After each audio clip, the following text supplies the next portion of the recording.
दोस्तों, आपने भी देखा होगा कि जो लोग ज्यादा पूजा पाठ करते हैं, दान करते हैं, धर्म में विश्वास रखते हैं, अक्सर वही लोग सबसे ज्यादा दुखी और निराश रहते हैं।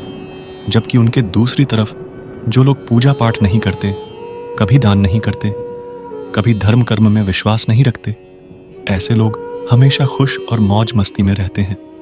दोस्तों, आपके भी मन में ये सवाल कभी ना कभी आया होगा कि आखिर अच्छे लोगों के साथ बुरा और बुरे लोगों के साथ अच्छा क्यों होता है। ज्यादातर लोग इस सवाल का जवाब नहीं जानते, क्योंकि आजकल के लोग धर्म ग्रंथों में लिखी बातों पर विश्वास नहीं करते। आज के इस प्रश्न के उत्तर का वर्णन भगवद गीता में भगवान कृष्ण जी ने बहुत ही विस्तार से किया है। नमस्कार दोस्तों, जून मोटिवेशन में आपका स्वागत है। दोस्तों, भगवद गीता एक ऐसी धार्मिक पुस्तक है जिसमें जीवन से जुड़ी हर समस्या का हल मौजूद है। भगवद गीता के अनुसार अर्जुन के मन में भी जब भी कोई सवाल आता था तो वे उस सवाल का उत्तर जानने के लिए कृष्ण जी के पास चले जाया करते थे। दोस्तों, एक दिन अर्जुन श्री कृष्ण जी के पास आते हैं और उनसे बोलते हैं, हे नारायण, मेरे मन में बार बार एक प्रश्न आए जा रहा है जिसका उत्तर केवल आप दे सकते हैं। श्री कृष्ण कहते हैं, हे अर्जुन, तुम्हारा प्रश्न क्या है, जरा मुझे विस्तार से बताओ। तब अर्जुन कहते हैं, हे नारायण, मुझे ये बताइए कि अच्छे लोगों के साथ हमेशा बुरा और बुरे लोगों के साथ हमेशा अच्छा क्यों होता है। यह सुनकर कृष्ण जी पहले मुस्कुराने लगते हैं और फिर अर्जुन से कहते हैं, हे अर्जुन, इंसान जैसा देखता है और जैसा वह सोचता है वैसा कुछ नहीं होता, बल्कि इंसान सच्चाई को समझ ही नहीं पाता है। तब अर्जुन कहते हैं, हे नारायण, आप ये क्या बोल रहे हैं, मैं कुछ समझ नहीं पा रहा, जरा विस्तार से बताइए। तब श्री कृष्ण कहते हैं, हे अर्जुन, आज मैं तुम्हें एक छोटी सी कहानी सुनाता हूं जिससे तुम्हें पता लगेगा कि इंसान को उसके कर्मों के हिसाब से ही फल मिलता है। जो अच्छा कर्म करेगा उसे अच्छा फल मिलेगा, जो बुरे कर्म करेगा उसे बुरा फल मिलेगा। प्रकृति इंसान को दोनों अवसर देती है, लेकिन इन दोनों में से किसी एक को चुनना इंसान के हाथ में होता है। कहानी को शुरू करते हुए कृष्ण जी कहते हैं, बहुत समय पहले एक गांव में दो आदमी रहते थे। एक आदमी व्यापारी था, वह हमेशा दान देता था, साथ ही धर्म कर्म में उसका बहुत विश्वास रहता था। उसने जिंदगी में कभी कोई गलत काम नहीं किया था, वह रोज मंदिर भी जाया करता था। वही दूसरा आदमी इसके बिल्कुल विपरीत था।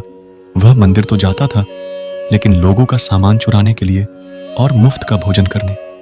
इस आदमी का दान, धर्म, कर्म किसी में भी विश्वास नहीं था। यह आदमी मस्ती में अपना जीवन यापन करता था।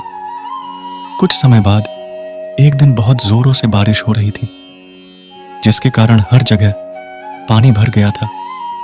उस समय मंदिर में पुजारी के अलावा और कोई नहीं था। जब यह बात उस चोर व्यक्ति को पता चली, तब उसने सोचा, इससे अच्छा मौका उसे कभी नहीं मिलेगा। वह व्यक्ति मंदिर आता है और किसी तरह पुजारी से नजर बचाते हुए मंदिर का सारा धन चुरा लेता है और वहां से भाग जाता है। उसी समय वह सज्जन पुरुष मंदिर में पूजा करने के लिए आ जाता है और चोरी का आरोप उस सज्जन व्यक्ति पर लग जाता है। वह सज्जन व्यक्ति किसी तरह अपने आप को बचाते हुए मंदिर से भागता है, लेकिन रास्ते में उसका एक गाड़ी से टकराने की वजह से उसकी एक टांग टूट जाती है और वह घायल अवस्था में किसी तरह घर पहुंचता है। सज्जन व्यक्ति को जब पता चलता है कि मंदिर का सारा धन उस दुष्ट व्यक्ति ने चुराया था और वह अपनी जिंदगी मजे से काट रहा है, तब उस व्यक्ति का भगवान से भरोसा उठ जाता है। वह अपने घर में लगी भगवान की सभी तस्वीरों को हटा देता है और अपना जीवन यापन करने लगता है। कुछ साल बाद दोनों व्यक्तियों की मृत्यु हो जाती है और दोनों यमराज के पास पहुंच जाते हैं। जब सज्जन व्यक्ति ने दुष्ट व्यक्ति को वहां अपने साथ खड़ा देखा तो उसने गुस्से में यमराज से पूछा, मैं तो हमेशा अच्छे कर्म करता था, दान करता था, पूजा पाठ करता था, फिर बदले में मुझे दुख ही क्यों मिला। इस पर यमराज उस सज्जन व्यक्ति से कहते हैं, तुम गलत समझ रहे हो। जिस दिन तुम गाड़ी से टकराए थे वह तुम्हारा आखिरी दिन था, लेकिन तुम्हारे अच्छे कर्मों के कारण तुम्हारी मौत एक छोटी सी चोट में बदल गई।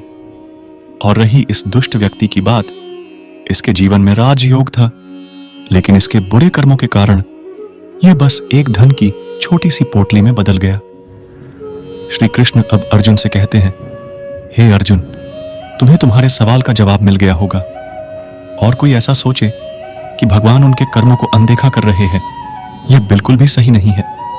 इंसान के कर्मों का फल भगवान उसे किस रूप में देता है, यह खुद इंसान को पता नहीं लगता। कृष्ण जी कहते हैं कि इंसान को बस कर्म करते रहना चाहिए, उन कर्मों का फल उसे इसी जीवन में भोगना पड़ेगा। दोस्तों, वीडियो पसंद आया हो तो वीडियो को लाइक और चैनल को सब्सक्राइब जरूर कर ले।